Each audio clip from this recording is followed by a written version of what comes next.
নমস্কাৰ এটি গুৰুত্বপূৰ্ণ বাতৰি লৈ নিউজ নাওৰ ষ্টুডিঅ'ত মই মুকিবুল হুছেইন।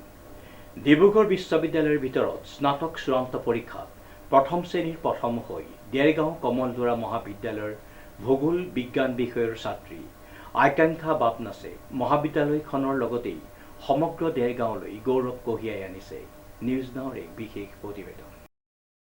ডিব্ৰুগড় বিশ্ববিদ্যালয়ৰ ভিতৰত স্নাতক চূড়ান্ত পৰীক্ষাত প্ৰথম শ্ৰেণীৰ প্ৰথম হৈ দেৰগাঁও কমলদৰা মহাবিদ্যালয়ৰ ভূগোল বিজ্ঞান বিষয়ৰ ছাত্ৰী আকাংক্ষা বাপনাছে মহাবিদ্যালয়খনৰ লগতে সমগ্ৰ দেৰগাঁৱলৈ গৌৰৱ কঢ়িয়াই আনিছে। মোৰ নাম আকাংক্ষা বাপনাছা। মই গ্ৰেজুৱেশ্যন এবাৰ কমপ্লিট কৰিছোঁ DKT কলেজৰ পৰা জিঅ'গ্ৰাফী ডিপাৰ্টমেণ্ট।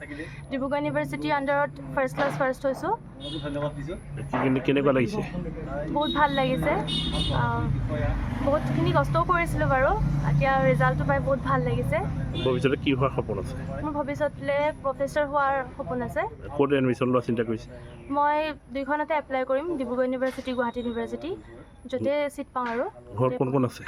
ঘৰত দেউতা আছে, মা আছে, আইতা আছে, ভাইটি আছে। দেৰগাঁও কমলদৰা মহাবিদ্যালয়ৰ পৰা সফলতা অৰ্জন কৰিছে। হয়। কি ভৱিষ্যতলৈ কি হোৱাৰ সপোন আছে বুলি ক'লে? মোৰ প্ৰফেচৰ হোৱা সপোন আছে। হবি কি আজৰি সময়ত পঢ়া বাদ দিওঁ? মই আৰ্ট কৰি ভাল পাওঁ, পেইণ্টিং কৰি ভাল পাওঁ। বাকী কেতিয়াবা গাৰ্ডেনিঙো কৰোঁ, ফুলবিলাকৰ লগত কেতিয়াবা লাগোঁ, তেনেকৈ আৰু অলপ। আমি নিউজ নাওৰ পৰিয়ালৰ তৰফৰ পৰা কমলদৰা মহাবিদ্যালয়ৰ ভূগোল বিজ্ঞান বিষয়ৰ ছাত্ৰী আকাংক্ষাৰে জনাইছোঁ আন্তৰিক শুভেচ্ছা আৰু তেওঁৰ উজ্জ্বল ভৱিষ্যত কামনা কৰি তেওঁৰ সুস্বাস্থ্য তথা দীৰ্ঘায়ু কামনা কৰিছোঁ। কইনাৰ সফলতাক লৈ কি ক'ব? তাইক লৈ বহুত আজি আমি গৌৰৱবোধ কৰিছোঁ।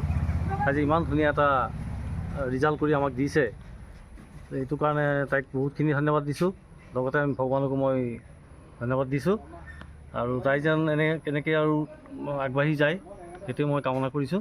সমাজৰ কাৰণে হওক, দেশৰ কাৰণে তাই যেন ভাল মানুহ হিচাপে তাই গঢ় দি হেৰি কৰিব পাৰে, থিয় দিব পাৰে, সেইটোৱে আৰু আমি হেৰি কৰিছোঁ, আশা কৰিছোঁ। যথেষ্ট আজি মোৰ ভাল লাগিছে, কাৰণ ভাল ৰিজাল্ট হ'ব বুলি আশা কৰিছিলোঁ। তাই আগৰ পৰা সৰুৰ পৰা পঢ়াত ভাল আছিলে, কিন্তু তাই এনেকুৱা ফাৰ্ষ্ট ক্লাছ ফাৰ্ষ্ট হৈ ইউনিভাৰ্চিটিৰ ভিতৰত হ'ব বুলি ভবা নাছিলোঁ। আৰু ফাৰ্ষ্ট যে হ'ব, কিন্তু ছেকেণ্ড থাৰ্ডত আহিব বুলি ভাবিছিলোঁ। প্ৰতিটো ছেমিষ্টাৰতে তাই ভাল কৰি আহিছিলে। ছোৱালী কেনেকুৱা পঢ়া? আগৰ পৰা পঢ়াত ভাল চাগে? আগৰ পৰা পঢ়াত ভাল, হায়াৰ ছেকেণ্ডেৰীটো ভাল ৰিজাল্ট কৰিছে, ডিষ্টিংশ্যন পাইছে, মেট্ৰিকতো ভাল ৰিজাল্ট কৰিছে। গতিকে তাই এইবাৰো ভাল হৈছে। এনেকৈ আগুৱাই যাওক, ভৱিষ্যতে ভাল হওক, আৰু সেইটোৱে কামনা কৰিছোঁ। নৱজ্যোতি ভৰালীৰ ৰিপৰ্ট, নিউজ নাও।